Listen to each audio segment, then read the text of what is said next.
Hello, nerds. Thank you for watching Generally Nerdy. This is the Week in Nerdom, your twice weekly source for all of the headlines in the nerd world. I am Dustin. This is my channel. We've got so much going on. Let's hit up the intro and then we will get right into the news.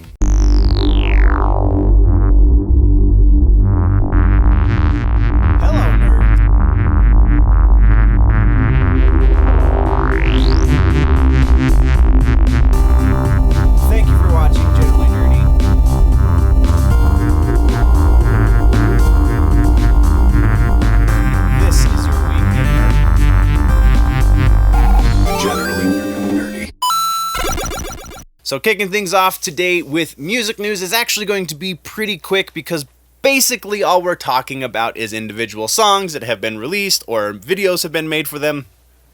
First on the list is Clutch. As we talked about before, they're bored because they're not on tour, so they're doing more music and more music videos. The newest and this slew of music that they're doing, this chunk of music, I guess is more appropriate, that they're recording right now is really just covers, not really just, it's just covers. And they've been doing some really interesting stuff. Evil was a great one. They just did a ZZ Top tune. The name of the song is Precious and Grace. It's the official video is linked down in the description. It's pretty great. So one of the greatest guitar players ever, Billy Gibbons, is being covered by one of the greatest blues / metal, whatever the heck Clutch is, bands. It's just a combination for awesome. Link in the description to the video.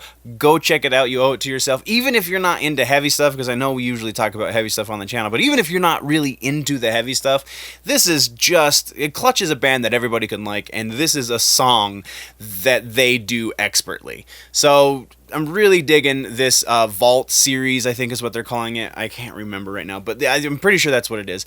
Check it out. We'll talk about it in the comments, and we're moving on. Next is a band that, honestly, we don't talk about normally for a number of reasons, not the least of which is because I kind of thought they broke up, and I'm not a big fan of theirs. I mean, of the genre that they used to fall into, they were probably one of the better ones. This band used to be a pop-punk band, and I really don't dip into that subgenre of the musics. But Sum 41 just put out a new music video for a new song in a new genre with a new band member, I think. It's hard to tell because they're so much older than the last time they were even kind of on my radar. But this one is actually not bad. I know for a minute they were they were on the heavier side of the punk. They were still pretty poppy just because their vocalist has that vocal tone. And that was their writing style. That was their, they arranged their songs in such a way that, it fit into that genre. So, but there towards the end, when they were down to a 4-piece, they were a little bit more of they had a little bit more of an edge. And it was kind of almost a light, like super light System of a Down kind of sound that they were adding into that pop punk sound, which was why they were on my radar, because it wasn't bad. This is something new entirely. This is almost like Linkin Park light. And in more ways than just the tone of the music. Now, I say Linkin Park light. Linkin Park, their last couple records have been light by comparison. So this isn't that Linkin Park like. This is more like if Linkin Park that made the first 3 records, so the Hybrid Theory and then Meteora, and I forget what the third record was called, the one with Given Up and all that stuff, if those 3 records had progressed into a more industrial almost kind of sound, that's what this is. There's really no hint of their pop punk roots, and it's very interesting, if for no other reason than because it's still kind of like a car wreck and you can't look away. But again, the music isn't deplorable. It's not unlistenable. It's actually pretty well executed. My only issue with it would be the vocal delivery for most of the song. There are sections of that where it's not the delivery, it's the production, and I mean, we can do a whole analysis, but check it out, link in the description to the video. Politics aside, the song is actually interesting, and their lead singer, who again, Sum 41 is not a band that I know very well. They're not a band that has been large in the cultural conversation for any stretch of time, so I don't know the band members, but their vocalist at times honestly sounds like Chester, which is interesting. If Linkin Park's ever looking to replace Chester for some throwback shows, maybe this dude's the guy. I mean, I know they said they're not going to do that, but maybe this dude's the guy. Anyway, check it out. It's very interesting. You'll probably have some sort of mild appreciation for it, or you'll really love it if Linkin Park is your jam, as it were.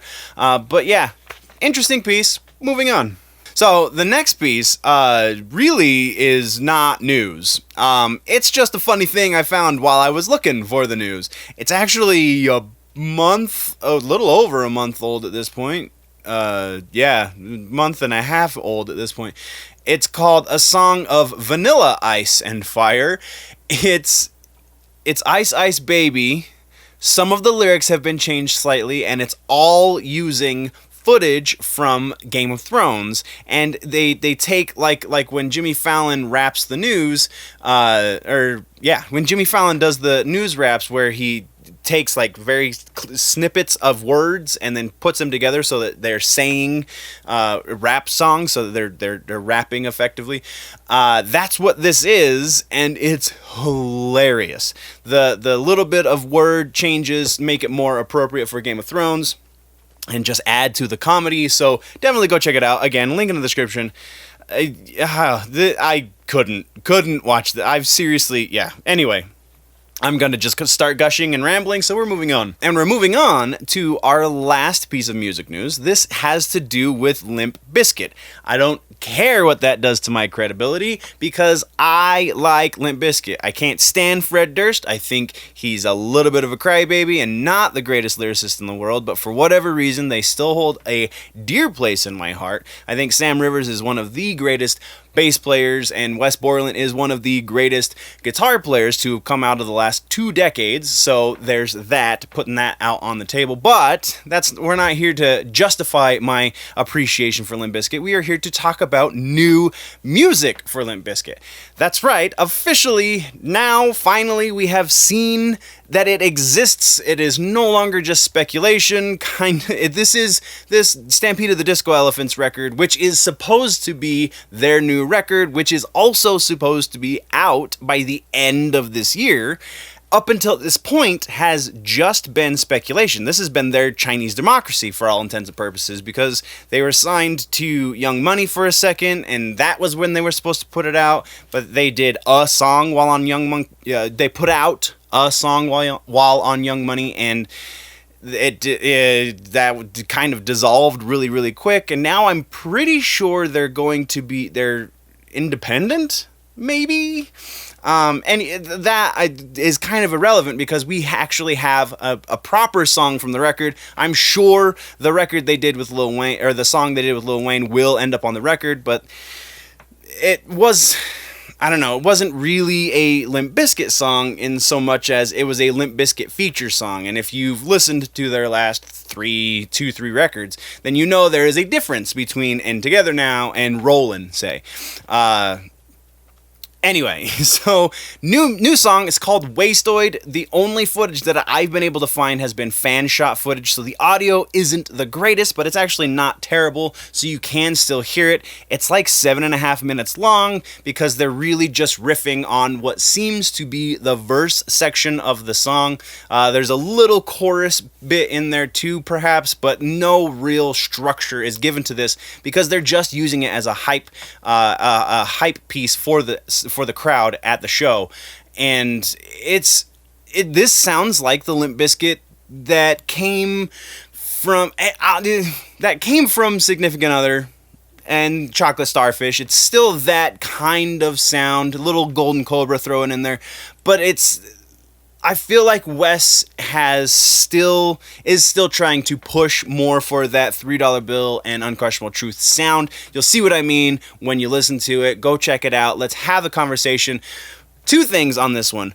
Is Limp Bizkit still relevant enough that people are going to buy their record? And B, do you like the song? So let's talk about that. Let's move on to the next section. Let's kick on into TV news. Today's episode is going to be pretty long because TV and movies are quite big. So let's just get right into it. First up is Stargirl. Someone who claims to be an insider has posted on the official Facebook page, or Facebook group rather, the quote-unquote official Facebook group. We don't know if it's created by the DC Universe people or not, but someone who is part of that group and claims to be an insider says that we will be seeing Alan Scott in the series. If you don't know who that is, Alan Scott is the Green Lantern from the Golden Age. Also, if memory serves, and it's been a while since I've read any JSA, but Justice Society of America's Green Lantern as well for a minute. That could be wrong. Don't quote me on that. But still, pretty interesting. They're doing some deep cuts for these DC Universe shows, and more power to them. Next is a little bit of a quickie update for American Horror Story, rather. 1984 is the new season. It was just announced that Sarah Paulson will not play a, quote, significant role in the new season. This will be a first for the series because she's been a significant role in every season, so it'll be interesting to see how that changes the dynamic for this show. Next, from an unlikely source, we got an update from Revolver magazine about Marilyn Manson being in The Stand. They were doing an interview with Manson. He said that he is going to be in the show. I mean, he's done some acting before, so it's not to say that this is not a good source. It's just an interesting one to get this kind of news from. So Manson has officially, we don't know what role he's going to be playing in the show just yet, but he is officially going to be in the CBS All Access miniseries for Stephen King's The Stand. That's kind of cool, actually. I dig that. Our next piece of news comes from Variety, and actually the Variety article that I got it from was talking more about the fact that Friends was leaving Netflix in 2020 and was going to a new streaming platform. The new streaming platform that they're talking about is HBO Max. But there's already two other HBO streaming services, so what the heck is HBO Max? HBO Max is the Warner Brothers streaming service. That's what Warner has decided to call their streaming service. No word as to whether or not it's going to affect HBO Go or HBO Now, because those are different, is a different set of content effectively, though they did say when they do launch HBO Max that it is going to launch with over 10,000 hours of content already in the bag. So very possibly they're going to be consolidating everything down into HBO Max, though not everything, because as it stands right now, DC Universe, which is technically part of the Warner Brothers media group, DC Universe is going to maintain its standing as a standalone app. So theoretically, the DC Universe app is going to be the cheaper of the two options because you only get the specific stuff for DC Universe, and then HBO Max possibly is going to include everything Warner Brothers has to offer, which very well could include the DC Universe content, at least the video content, not their comic books and such. So that'll be really interesting to see how that plays out over the next year. Next up, we got a couple of interesting updates about the new Game of Thrones prequel directly from George R.R. Martin. First up, he revealed that at the very least there are going to be Starks in this prequel series. There are not going to be Lannisters, though Casterly Rock is going to factor into the story. He also confirmed we will be seeing White Walkers, Mammoths, Giants, Direwolves, and no dragons. Very, very interesting. He did not concern himself with saying anything about Targaryens, so very likely we'll see Targaryens because they're just little Starks, if memory serves. And also, instead of it being the 7 kingdoms, it's going to be the 12 kingdoms. Apparently in the history, and this was something I didn't know because I'm not super far into the books yet, but apparently before there were 7, there were 12. So we're going to see all 12 of the kingdoms, and that's going to factor into the story, apparently pretty heavily. So, yeah, yes, please, and more. Our last bit of TV news comes directly from Netflix. They just announced, for all of you video game fans out there, for the platformers who love to play the things and the stuff, Cuphead is getting a TV series. It's getting an animated series, animated in the same style that the game is made in, and is going to be on Netflix. It's going to be called The Cuphead Show, and it's going to obviously feature Cuphead and his brother Mugman. This is kind of a win. This is, I feel like, something that was inevitable, but took a little while to get there. So I'm super stoked for it. And now let's kick on to movies. And in movies, we got first is a big leak in the Mortal Kombat movie area. The last we heard about this, James Wan is just producing. I forget the name of the director, but that's irrelevant to this point. The leak is a casting announcement for all of the characters, and they listed all of the characters. We're not going to go through that. There's a couple of things that we need to note. First up, they still had Cole Turner as the lead character in this story. If you're not a Mortal Kombat fan, Cole Turner would be completely made up for this movie. So to have your main character be a completely made up character is a bad idea in so many ways. So there's that. And also the casting call was from February, so it's very possible that it is way outdated and way inaccurate at this point. We don't know. There is a fair amount of other questionable things, like the fact that they're going to also feature Kano as a main character, who technically should be a supporting character, and yeah, there's very interesting stuff. Kung Lao is taking a vow of silence. What the heck is that all about?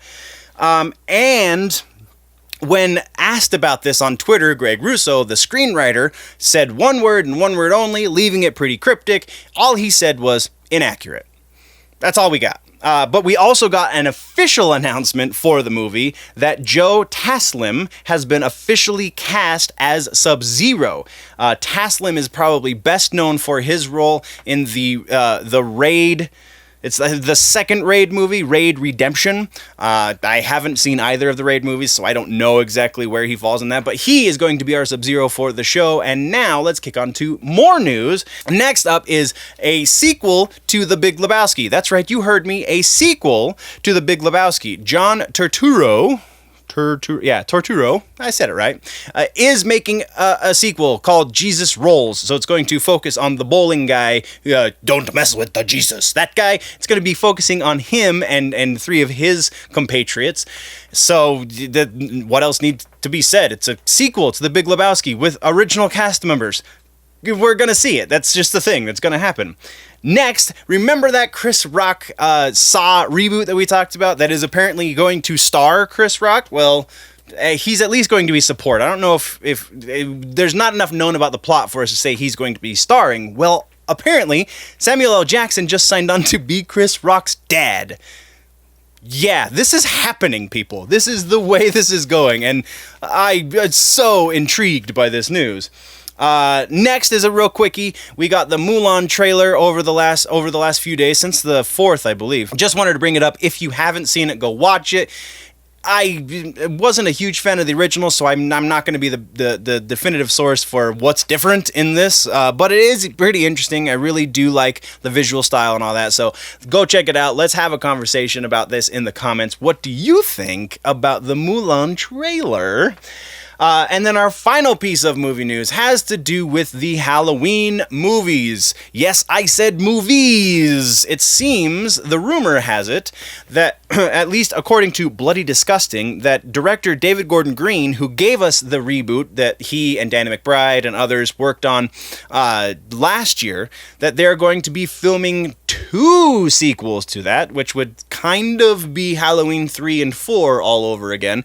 And we did already talk about the fact that Jamie Lee Curtis has signed on to do at least one more movie. So if they're trying to squeeze her 1 movie agreement into 2 movies, what better way to do it than to film those 2 movies back to back? Though the other half of this rumor says that they're going to release both movies in the same month in 2021. That seems a little ridiculous, but that is the rumor, and that is what we've got for movies news for this episode. Now we're swinging into gaming news, and in gaming news, this is the shortest section of the show today. First up, we have our first look. I'm going to try and get it up on the screen. I know I've stopped doing the pictures on the screen thing, but I'm going to try and get it up on the screen, so if it's not up on the screen, you're probably not hearing this. Anyway, we're getting our first look at Sindel for Mortal Kombat 11. Apparently, she is going to be the next DLC for the game. And very likely we're going to be seeing some more teases for Nightwolf and such as soon as she launches, though no word on officially when she's supposed to launch as of recording this. Also, no official confirmation that the two guest characters are going to be Ash from the Evil Dead series and Terminator, though we basically have had unofficial confirmations from Ed Bruno himself that those are the next two characters, so there's that. But so the big thing about this is, so far, people have been super split about what they're doing to Sindel based on a couple of pictures, because like we kind of saw some concept art for her before, and then now we're seeing this, and it's just people that are on the negative side of this, they ruined Sindel, they ruined, like, did you play 9? Did you see where she ended up? Like, is that a thing that's in your vocabulary? Because if you did, then you should know this is pretty in line with where she should be. We don't know anything about her story at the moment. We don't know anything about her moveset. We really know nothing except for a basic look of for the character for the game, and it's not her Revenant skin, which is what we're seeing, is not going to be the only skin you can play as. So if you're going just based on how this looks, you really need to slow your roll and give it a second, because she's not out yet. So if you're hating just for the sake of hating, it doesn't make sense to me, and I've probably muted you on Twitter at this point. Anyway, so I'm super stoked about that. That's why we're spending so much time on basically 2 images, only one of which has probably been shown on the screen. Next, we're talking about Apex Legends Season 2 has officially dropped. I still haven't played my Apex because I've been trying to get that Scorpion skin for Mortal Kombat 11 Combat League Season 1. So once Season 1 ends, I'm definitely going to do some streams. You can check out the streams here. Definitely going to be doing some streams on Apex Legends Season 2, just so I can kind of see what this new character is about, what the new legend is all about, and kind of see what they've done to fix and change the game, because I'm very interested to see what's happened. I haven't done it yet because Mortal Kombat's been kind of priority. Anyway, so those are our 2 pieces of gaming news. Now let's kick over to comic book news. And in comic books, we got a trailer for the new Absolute Carnage storyline that's about to launch. And like I said when we got our last trailer, I can't even remember what it was. Fantastic Four, maybe? I really hope this is their new norm, and so far that's what it seems to be, because this is the second bigger story arc that they're releasing, that they've been hyping pretty hard, and they're giving us another trailer. So as we get closer to House of X and Powers of X, which very soon, I believe, we should be probably seeing trailers for those as well. Super excited. I think this is the way the hype machine should work for comic books, though I'm going to ask you guys, is this working? Are you excited for what's going on in comic books, specifically in Marvel, because of these trailers? Let's talk about that down in the comment section. Next, for comic books, we're talking about John Constantine. That's right, Mr. Hellblazer himself is moving back into the Sandman universe. Back, you say? Yes, he was originally a Swamp Thing character, and then he moved into the Sandman universe, and then he got his own solo series in the DC universe, proper. And so now he's going back into Sandman. I feel like Sandman is probably the most appropriate place for him if he's not on his own. If you have to do a team up with Constantine, which he seems to work pretty well on team up books. So if you have to do that, if he has to be a part of a larger universe, instead of it being DC proper, the Sandman universe is probably my best choice. Because in DC proper, his magic is just doesn't fit as much, I guess you could say. But yeah, so I'm digging this. But the bigger story here is that with all of this shakeup going on over at DC, it seems that the Sandman books, for all of you Neil Gaiman fans out there, the Sandman books are kind of immune to this shakeup, because we were told that they were closing down, they were shuttering all of their imprints, all of their sub imprints, so Vertigo and such. They're closing them down, except for the Sandman imprint, because Sandman's still going strong. And a matter of fact, they're taking, with this story, they're taking from the proper DC universe and putting into the Sandman universe. Again, not a huge transition, because the crossovers like this have happened in the past, so nothing crazy, but pretty cool. I dig it. I can definitely get down with Constantine in the Sandman universe.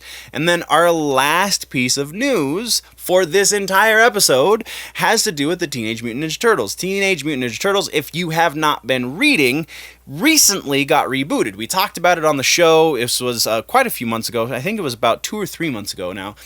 Maybe even longer. It could have been the beginning of the year. So there was a reboot that happened that has changed the mythology a little bit, in that the Turtles are resurrected versions. Turtles and Splinter are all resurrected versions of... Splinter was an ex-Foot Clan member in feudal Japan, and the Turtles were his actual sons, and their reincarnated versions are now Rat and Turtles, and because mutagen from Dimension X, and so it's a little bit more convoluted, but it actually kind of, I feel like, works in a more appropriate comic book way, less of a... because their origin, for, again, if you're unaware, the origin is they're kind of a mock character. They were making fun of some stuff that Frank Miller had done, and specifically on Daredevil, and 47 Ronin, blah, blah, blah, blah, blah. So they were making fun of the ultra-violence and all that jazz. Kevin Eastman they've definitely evolved since then, and they have evolved again. So I say all of this because there is now a 5th Ninja Turtle.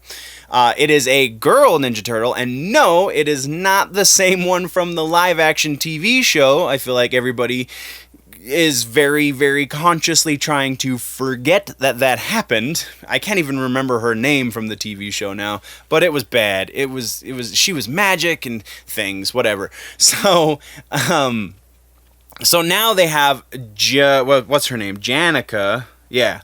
Janica, she was human up until very recently. Again, it's spoiler alert if you are reading but have not read the last 2 issues. Spoiler alert, 1, 2, 3, 4, 5. Janica is an ex-Foot Clan soldier as well. She is to Splinter kind of what Karai is to Shredder, and she was in some trouble, and so the Turtles were trying to save her. They got her a blood infusion, but that wasn't working, so they got her some mutagen that saved April O'Neil's dad, and that kind of started working, and then they got attacked by the Foot Clan, and she had to get more blood from Leo. So the combination of the mutagen and Leo's blood turned her into a turtle. And so the big thing, I mean, everyone was speculating, well, what's her color going to be? Is she even going to be a part of the team? Yes, she is going to be a part of the team, and she's going to be yellow, which very possibly could be an issue with some of the more woke types, because yellow has other connotations, but I mean, Scorpion's yellow, so I feel like most nerds know better than to think anything bad about the color. But I'm digging it. This is, again, probably at least partially motivated by checklists, because they're trying to be more inclusive across the board in comic book culture, which is not a bad thing in theory. Just the way a lot of books are making it happen is where the bad thing happens, because they're forcing it. This feels like a natural element to this story. This feels like a natural way to be more inclusive. This feels like a proper way to be more inclusive. So I can get behind it. I feel like this is going to make this story much I don't know about much more interesting, but it's going to be more interesting nonetheless, just because the dynamic of a fifth character in the team who didn't grow up with the team, so there's going to be that dynamic dealing with how she's going to integrate, and then how that is going to then affect how they fight the forces of evil and so on and so forth. So yeah, I'm digging it. I really like this. If you're not reading Turtles, start reading Turtles. IDW puts out some great books, and Turtles is probably one of the greatest. So go check that out. That, though, is the end of the episode. Thank you very much for joining me once again in your week in nerddom. What did I miss? What should we talk about in the next episode? Let me know in the comments down below. Sorry it was late. Yesterday was a bad day. Well, bad day. Yesterday was a full day, and it kind of made the editing and the recording process go beyond the point where I couldn't have done it. So my apologies, we're a day late, but it is happening now, and usually it gets posted so late nobody really notices anyway. But thank you again for joining me. If you want to go deeper into the conversation, there is a website, generallynerdy.net. Go check that out. Patreon.com/generallynerdy is the place to go to support the channel a little more directly. If you're new to the channel, click the subscribe button. If you're falling behind on your nerd news and you want to catch up, there's a link to the left of my face right there. You can click that. But before we go, always remember that if it's generally nerdy, it's probably here.